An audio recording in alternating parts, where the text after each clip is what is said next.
Victorian Premier Jacinta Allen wants to introduce 30 km/h speed limits in Victoria to protect cyclists and pedestrians. But the fact is, the best way to protect cyclists in Victoria would be to ban Daniel Andrews from getting behind the wheel. But all jokes aside, there is something sinister here. I want to talk about the fact that impossible targets are a bureaucrat's best friend. My name's Topher Field, this is the Topher Project, and I help people like you to understand the world as it changes around us. I'm old enough to remember very well in 2001 when suburban speed limits in Victoria were reduced from 60 km/h by default to 50 km/h by default. I was 19 years of age and on my P's, and I was a little bit annoyed, but honestly, it's not that big of a deal going from 60 down to 50 on suburban roads. But I did make the argument to my friends, because I wasn't a political commentator back then. I didn't have a YouTube channel. YouTube, in fact, didn't even exist. Yes, I'm talking about ancient history here. I said to my friends, this is a slippery slope. The same argument that is made to reduce from 60 kilometers an hour down to 50 could be made to go down to 40 or down to 30. Why not 20? Why not just stop cars from driving at all? The logic in those arguments would be precisely the same, which means actually it makes no sense for them not to make those arguments. It would be silly for them to say, well, we have to go down to 50 and then stop there, because the exact same logic that did that should also go to 40 and go to 30 and so on. Well, predictably, I was mocked by those friends who told me that I was an idiot, that the slippery slope argument is a fallacy, and that 30 kilometers an hour would never happen. Well, fast forward 24 years, and here we are. And there's a good reason why we're here. Because from a bureaucrat's point of view, there is nothing better than an impossible target. You see, if a bureaucrat can convince you that every death is a tragedy, that the road toll should be zero, no one should die on our roads, every death is a tragedy, if it just saves one life. We've all heard that kind of language before, right? If a bureaucrat can convince you that an impossible target is the right target to aim for, well, they can then go forward and build their entire career on an impossible, unachievable target that failure just requires more money. Every time they come back at the end of the year, well, the road toll went up this year. Well, that must mean that you're failing and we shouldn't do what you're doing. Oh, no, no, no, no, no. That means I need more money. I need to do more of what I'm doing. That thing, it's not failing. We just need to do more of it. And so they build their career. They get bigger budgets, they get bigger departments, they get more and more petty powers, and get to introduce all the little rules they want, all in the noble pursuit of this goal of zero road toll. And the best part is, if anyone says to them, that's ridiculous, we shouldn't aim for zero road toll, they can turn around and say, well, how many people do you want to die on our road, you murdering so-and-so? They get to play the virtuous, take the moral high ground. That's what I'm looking for. They get to take the moral high ground and be all virtuous and high and mighty, when in actual fact they're just feathering their nest and building a career out of an impossible target. Now, over the decades, the Australian road toll has most certainly been dropping, largely because of improved engineering and crashworthiness in cars, as well as things like seatbelts, airbags, and these days collision avoidance, and these things definitely help. Plus, it's also been helped somewhat by improved engineering of roads. There are a lot more crash barriers these days, and hitting one of those sucks, but it sucks a lot less than hitting a tree. So the road toll has been declining, except recently. In the last few years, actually, that decline has stopped or even potentially reversed. And I think this is because we've picked all of the low-hanging fruit. We've made all of the easy improvements. It's getting more and more difficult to make cars safer and more difficult to make roads safer. But what we haven't been able to improve on is idiots. Idiots that get behind the wheel, get rip-roaring drunk, and then speed at 200 kilometers an hour. And guess what? They're going to die. That's pretty much just the laws of physics. It doesn't matter how good the car is or how good the crash barrier is, unless you're on a Formula One track, a collision with an object at 200 kilometers an hour is gonna suck. And so we have these idiots out there killing themselves, and unfortunately, tragically, this is probably the real tragedy in all of this, occasionally taking innocent people with them.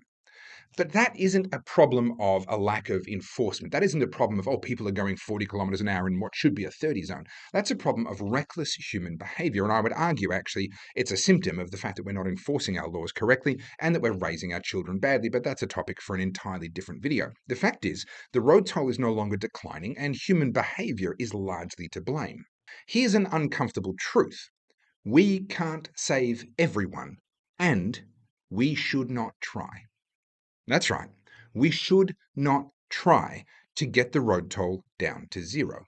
Not only because it's impossible, but actually because to achieve such an extreme outcome would require us to sacrifice so many other good things in life that we would actually end up killing more people than we save. Because everything comes at a cost. Everything in life is a trade off. This whole argument of, well, if it just saves one life, is never that simple. Consider what would happen if we really took the extreme view, zero road toll. Well, let's eliminate all heavy vehicles, because even a slow speed crash with a heavy vehicle can be fatal. So heavy vehicles, trucks, buses, large vans, gone. We're down to essentially residential sized vehicles. Have to do all of our transport of all of our goods, all of our services, all of our people. Everything has to now be transported in much smaller vehicles, which in a crash have a lot less energy and therefore are less likely to kill somebody. We're also going to have to regulate the speed down to 20 kilometers an hour, because above 20 kilometers an hour, an impact with a pedestrian could be fatal. Even at 20, it's still a little bit line ball, so we are taking a risk, but we'll mitigate that risk by saying that you have to drive 5 seconds behind the vehicle in front of you, and we're going to have draconian enforcement watching every single move you make on the roads to ensure that you're complying. We're going to have speed limiters in vehicles and all kinds of other apparatuses that make it impossible for you not to comply. And while we're at it, let's make all overtaking illegal. Right, so now the road toll will drop to zero or very close to it. It is difficult to have a fatal collision at 20 kilometers an hour in a normal sized car. Not impossible, someone would figure out how to do it, but it's very difficult. So I agree. You would just about have solved the road toll problem. That bureaucrat would just about have achieved their impossible objective. But at what cost? You see, if we do that, then the cost of transporting goods goes through the roof. That food that you buy on the shelf, you think it's expensive now? Wait until instead of being transported in large trucks at 100 kilometers an hour, it's being transported in small vehicles at 20 kilometers an hour. See how you like the shelf prices then. The cost of living skyrockets, which means the quality of living goes down. And we have metrics on this from around the world. We know that if you reduce someone's standard of living, you directly reduce their life expectancy. Why? Well, because they're going to get less nutrition, they're going to endure more stress over their lifetime, they're going to be able to do less in terms of things that are good for their health and their medical interventions and things to improve their physical situation, their mental situation. Suicide goes up, relationship breakdown goes up, chronic health conditions go up, death comes earlier. So now you've saved people in the road toll, but the overall life expectancy declines slightly. But those two things don't look like they're related to each other. So the bureaucrat still gets to say, hey, we've saved all these lives. There used to be 2,000 people a year dying on our roads. Now there's only 3. I've saved 1,997 lives. Just ignore the fact that another 10,000 people died this year over and above what would normally have happened. The bureaucrats don't see that, and they certainly don't see the relationship between that. This is a thing that economists call the problem of concentrated benefits or concentrated costs and diffused benefits or diffused costs, where one is concentrated into a small, identifiable, visible group of people, but the other side of the equation is spread out over a larger group. You might be stopping 1,997 people from being killed this year, but you're causing a whole bunch of people to die a year younger. And that's a very different problem to try and solve. And making sure that you're actually balancing those correctly can be very, very difficult. And lots of people spend lots of time trying to calculate these cost benefit ratios and looking into all of the second and third order effects and trying to identify all of the diffused benefits or the diffused harms and comparing them to the concentrated side of the equation. But actually, I don't think any of that's relevant in this particular case. I think there's a much more fundamental principle here. And that is that in life, we choose to risk our life to improve our living all the time. And no bureaucrat has the right to tell us that we can't do that. Think about it. Think about all the things that you do on basically a daily basis that increase your risk of death.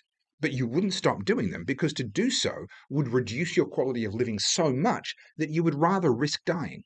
I jump in a car and drive at potentially lethal speeds every single day. And by potentially lethal, I just mean anything above 30 k's an hour. But I'll jump on the freeway and drive at 110, no problem. Without hesitation, I'll drive to Brisbane and back just to get to a conference. I'll drive to other cities just to see family. I'll drive to remote locations just because I haven't been there before and I'd like to see what's there. I jump in the car and risk my life on a regular basis just to get around. That's insane. Except that it isn't. Because the purpose of life isn't to keep life going for as long as possible. It's to live. It's to enjoy. And so we trade off a moderately increased risk of death for a significantly increased enjoyment of life, in our opinion, whatever that means for us. And we don't just do it with our cars, we do it in all sorts of different ways. I used to ride a motorbike. You're 16 times more likely to be killed per kilometre on a motorbike than you are in a car. I did tens of thousands of kilometres on motorbikes. I had 4 crashes. One of them was potentially fatal. If I'd landed differently, it could have killed me. Thankfully, it didn't. Just an overnight stay in hospital and 6 weeks of rehab of collarbones and everything else. It wasn't my most enjoyable stretch of time, but nevertheless, I did survive. Would I do it again? Absolutely. Absolutely. Because the solace that I got, the pleasure that I got, the joy that I got from being on a motorbike out in those remote locations and twisty roads was incomparable and was well worth the time I spent in hospital, and frankly would have been well worth the if I'd killed myself in that crash. Yes, that'd be very, very sad. But honestly, that's a risk that I took. It's a risk that I accepted. And you might go, well, you can't dice with death like that. I would never do that. I would never ride a motorbike. Would you play tennis? Would you play cricket? Would you play football? People get killed all the time doing these things. Do you go swimming? People die swimming all the time. Happens every month. Someone in Australia dies, drowns in a pool. Happens all the time. Do you have showers? Do you have showers? Just for the sake of not being stinky, you risk your life in a shower? How irresponsible, how reckless are you? But of course, that's absurd. We do these things because they improve our quality of life. I play tennis. I could twist my ankle and never be able to use that foot properly again. I could debilitate myself for the rest of my life this coming weekend playing tennis. Am I going to stop playing tennis for fear that that might happen? Of course not. That's absurd.